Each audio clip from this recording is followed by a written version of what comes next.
పచ్చని పందిరంతా తాంబూలం వేసినట్టు విరబోసిన తల నిండా కనకాంబరం ఎట్టినట్టు ఎర్ర నీళ్ళు దిష్టి తీసి పోసినట్టు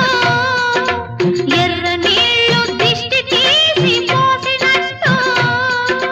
కర్పూరం హారతి ఇచ్చినట్టు ఆకాశం ఎందుకో పచ్చబడ్డది ఆ నడుమ బొట్టేమో ఎర్రబడ్డది వీచే గాలుల తాకిడి సాగే గువ్వల అలజడి రమ్మని పిలిచే పైబడి